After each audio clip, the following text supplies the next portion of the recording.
వచ్చాడు ప్రజాసేవకుడు.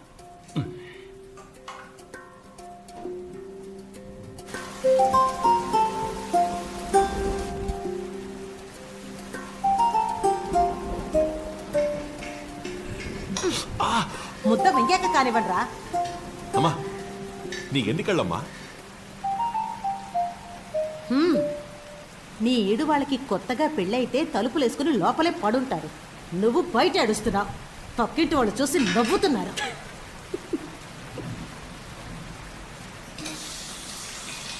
విడిగా ఉండండి రా అంటే దానికి ఒప్పుకోవు.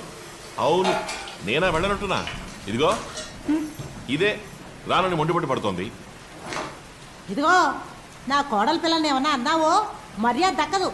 చెప్పు తెగుద్ది. తీసుకుపోయేవాడు ఏ సింగపూర్కో అమెరికాకో తీసుకుపోవాలి. పెద్ద చదివింది మాత్రం ఎంటెక్ పిచ్చడి. 2 సంవత్సరాలు ఊరంతా చెప్పుకు తిరిగాను మా అబ్బాయి పెద్ద కంపెనీలో పనిచేస్తున్నాడని. అంతలోనే తిరిగి వచ్చేసావు అరకు వ్యవసాయం చేస్తాను అని. అరకు వ్యవసాయం అట. 6వ తరగతిలోనే 4 సార్లు ఫెయిల్ అయిన నా తల్లి దాని పేరు అరకు వ్యవసాయం కాదు, ఆర్గానిక్ వ్యవసాయం. కంపెనీలో పనిచేయడం కూడా ఒక పనేనా? తెల్లవారుగానే కాడు గీకి లోపల పెట్టి తాళం వేసేస్తున్నారు. ఇదిగా ఇంత చిన్న కుర్చీలో రోజంతా కంప్యూటర్ చూస్తూ కూర్చుంటే వెన్నెముక అరిగిపోతుంది. గంట కొడితే ఫుడ్, రాత్రి అయితేనే తలుపులు తెరిచి వదిలేస్తున్నారు. వింటుంటే అచ్చం జైల్లో లేదు. కానీ ఇప్పుడు ప్రశాంతంగా తెల్లవారుజామునే లేచి మన పొలంలో దిగి మనసుకు నచ్చినట్టుగా తృప్తిగా పని చేసామా, మధ్యాహ్నం కడుపు నింపుకొని పచ్చని చెట్టు కింద పడుకొని నిద్రపోయావా, ఆ తర్వాత సాయంత్రం చంద్రుడు వచ్చే అద్భుతమైన దృశ్యాన్ని చూసి ఆనందించామా. ఆహా ఆహా! ఆ నిమిషంలో మట్టి వాసనతో వచ్చే గాలిని ఒకసారి కళ్ళు మూసుకుని అలా ఆస్వాదించి చూడు. నువ్వు ఇక్కడ ఫ్యాన్ వేసుకుని ఒక్కో పొత్తుతో ఉంటున్నావు, అక్కడ దేవుడే గాలిగా వేస్తున్నాడు. సిద్ధాంతమా? నిన్ను ఇష్టపడి ఒకటి పెళ్లి చేసుకుంది చూడు, పిచ్చి వెధవా. దాన్ని పిచ్చని రమ్మా, లవ్. పొద్దుపోయిందిరా, లేకపోతే చీపురు కట్ట తిరగేసేదాన్ని.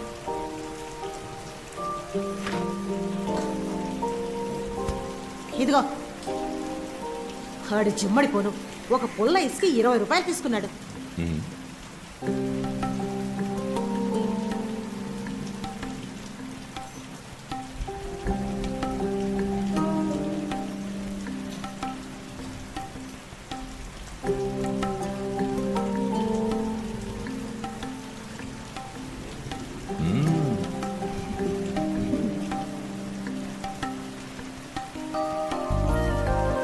అయ్యో లోపలికి పొండ్రా, మా ప్రాణాలు తీకండి.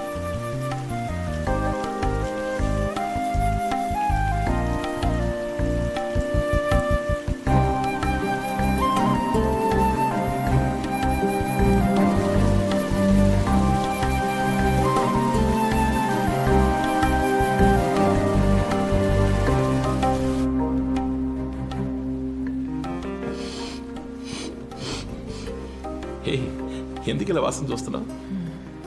వాసన వాసన ఏంటి? నేనేం పర్ఫ్యూమ్ వేసుకోలేదే. పర్ఫ్యూమ్ కాదురా, మట్టి వాసన.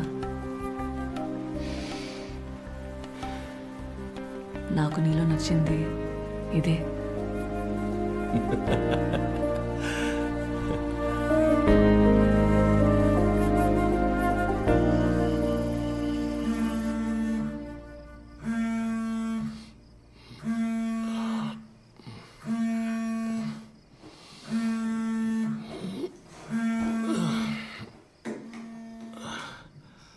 అన్నా, మా పక్కింటి సీరుగాడు కడుపుతో ఉన్నవాని పిల్ల మహాలక్ష్మిని కడుపు మీద తన్నాడు. రక్తం బాగా పోతుందన్నా. ఈ టైంలో అంబులెన్స్ బండి ఏది దొరకడం లేదన్నా. నువ్వు త్వరగా రా అన్నా.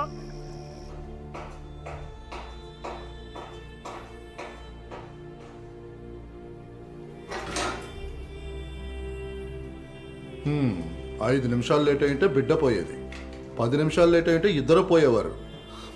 డాక్టర్ ఏమైంది? ఇద్దరు సేఫ్గా ఉన్నారు, బాయ్ చైల్డ్.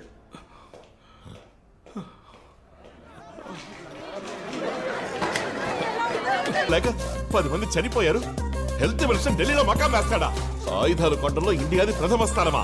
రేయ్, ఈ ఊళ్ళో కడుక్కోవడానికి నీళ్ళు లేవురా? రేయ్, నువ్వు ముందు ఛానల్ మార్చు. ఏమే నీ కొడుకు మారడా? ఈ దేశంలో ఒక్కొక్కడికి ఒక్కో దాని మీద పిచ్చి. ఆడికి ఈ దేశం మీద పిచ్చి.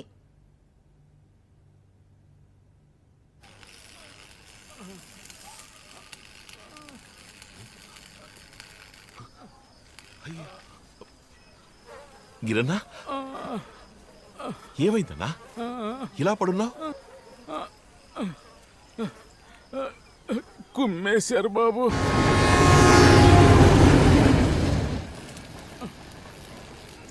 ఎమ్మెల్యేనా? ఏనా ఆయన గురించి ఊరికే తెలుసు కదన్నా. తెలిసి అక్కడికి ఎందుకు వెళ్ళావు? ఊరికే వెళ్ళలేదు బాబు. మొదట్లో బాగా మాట్లాడేవాడు. ఇప్పుడు పని పడిందని ఓ సాయం అడగటానికి వెళ్ళాను.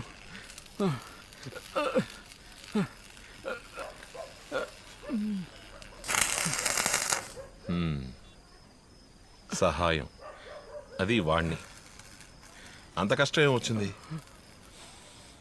మా అమ్మాయికి బెజవాడి నుంచి మంచి సంబంధం వచ్చింది. కుర్రాడు మంచోడు. ఒకరినొకరు చూసుకోగానే బాగా ఇష్టపడ్డారు. కానీ ఆ అబ్బాయి వాళ్ళమ్మ 2 లక్షల కట్నం అడుగుతుంది. ఎక్కడి నుంచి తెమ్మంటావు? సరే తెలిసినోడు కదా అని ఎమ్మెల్యే దగ్గరికి వెళ్ళాను. బాగా తాగేసి ఉన్నాడు. 2 లక్షలు ఇస్తాను, 2 రోజులు మీ అమ్మాయిని పంపించు, మొదటి రాత్రిలో మొగుడిని ఎలా సుఖపెట్టాలో నేర్పిస్తారు అన్నాడు. కోపం వచ్చి తిట్టేశాను. వాడి మనుషులతో కొట్టించి ఇక్కడికి తీసుకొచ్చి పడేశాడు.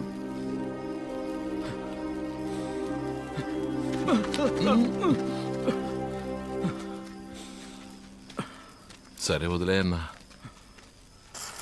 ఏం పర్లేదులే.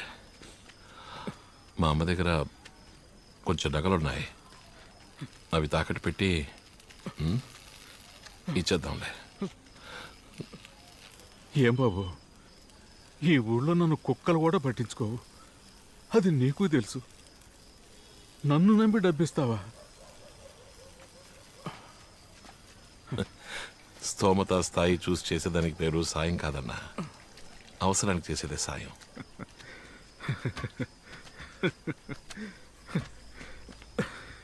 ఎందుకు నవ్వుతున్నావు?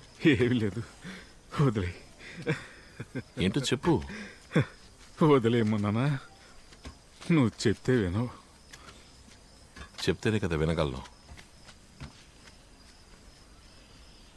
కాదురా, నీలాంటోళ్ళు రాజకీయాల్లోకి వస్తే ఈ ఊరు ఎంత బాగుంటుందో ఆలోచించి చూశాను. ఏనా నేను ఇలా ఉంటా నీకు నచ్చలేదా? మీ చదువుకున్న వాళ్ళంతా మనకెందుకని పారిపోవటం వల్లే ఈ దేశం ఇలా నాశనం అయిపోయింది. నేను నిన్ను గమనిస్తూనే ఉన్నాను. ఏ స్వార్థం లేకుండా నువ్వు ఎంత మంచి చేస్తున్నావే. నువ్వు రాజకీయాల్లో చేరి ఈ నియోజకవర్గం నీ చేతుల్లోకి వస్తే ఇంకెంత మంచి చేయగలవు. రా అన్న, అనవసరంగా ఏదో మాట్లాడతా. రా.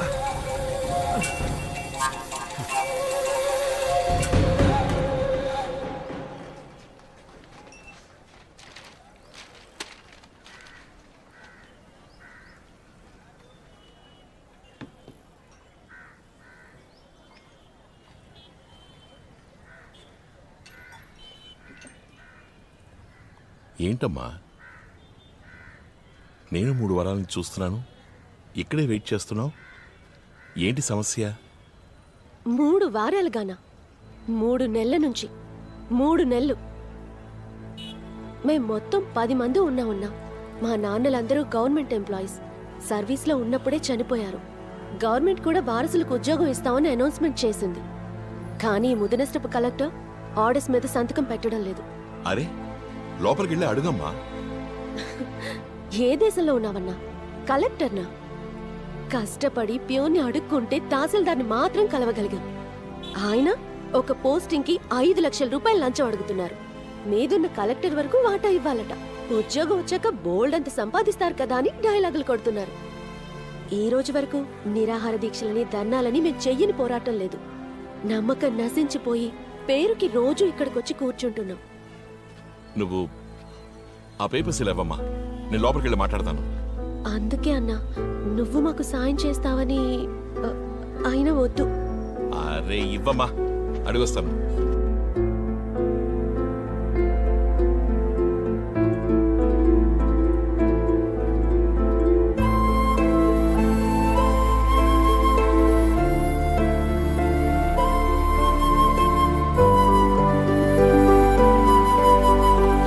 ఎంత గింజుకున్నా పని జరగదు.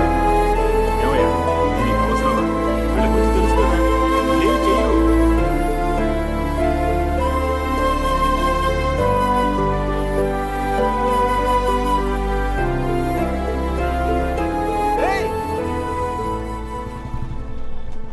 ఏంటి గోపాలం, ఇక్కడేం చేస్తున్నావు?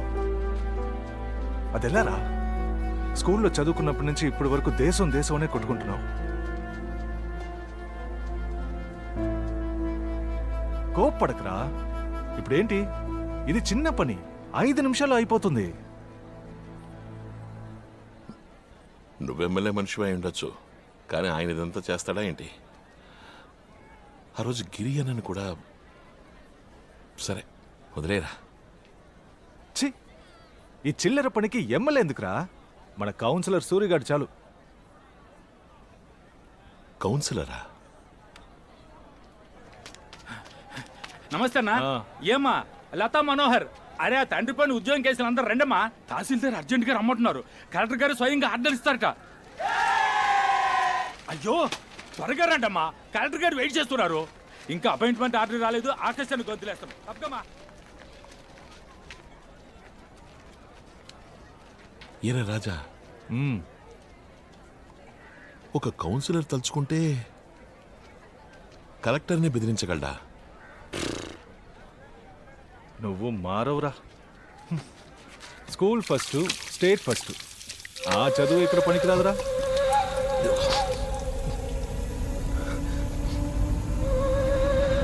నిన్న రాత్రి నుంచి అందరికీ ఫోన్లు, ఎవరూ తెలియట్లేదు. నోటికి వచ్చినట్టు అసహ్యంగా బూతులు మాట్లాడుతున్నారా. మనం వెంటనే ఆర్గానిక్ ఫార్మింగ్ ని అన్నిటినీ ఆపేయాలట, లేదంటే చాలా భయం. బాబు నమస్కారం. మళ్ళీ చేస్తాను, చెప్పండి. మిగతా వాళ్ళందరికీ వేరేలా చెప్పాం, కానీ మీరే కదా మెయిన్. బాబు మనసు పెడితే సమస్య తీరిపోతుంది. అర్థం కాలేదు. మీరు గుంపుగా కలిసి ఎంతో మంచి చేస్తున్నారు, అభినందనలు. కానీ ఈ ఆర్గానిక్ వ్యవసాయం మాత్రం వద్దు, వెంటనే ఆపేయండి. నాలాంటి వాళ్ళు ఇబ్బంది పడుతున్నారు. నీలాగంటే చిల్లర కొట్టి వాళ్ళ దగ్గర నుంచి చక్రవడ్డీ వాళ్ళ వరకు ఎందుకు పొడిగించడం? మీరు ఎలాగైతే మెయినో ఆ టైప్లో వీళ్ళందరికీ నేనే మెయిను. అందుకే మెయిను డైరెక్ట్గా కలిస్తే అన్ని సమస్యలు తీరిపోతాయని. చాలు బాబు, ఇక తగ్గండి. తగ్గనంటే? ఈరోజు శుక్రవారం, మంచి రోజు నాడు చెడు మాట్లాడకూడదు. తగ్గండి. కాదన్నా మీరు తగ్గేలా చేస్తాం. వస్తాను బాబు. కృత్రిమంగా పొలాల్లో ఎరువులు వేయడం వల్ల మన మన్ను నీరే నాశనం అవుతున్నాయి. కొర్రలు, సజ్జలు, రాగులు, జిల్లేడు, వేప, అడదొడ లాంటి పంటల్ని ముందు పొలంలో పండించి ఆ తర్వాత వాటిని పీకేసి భూమిలో నాటి నాగలతో దున్నితే సహజ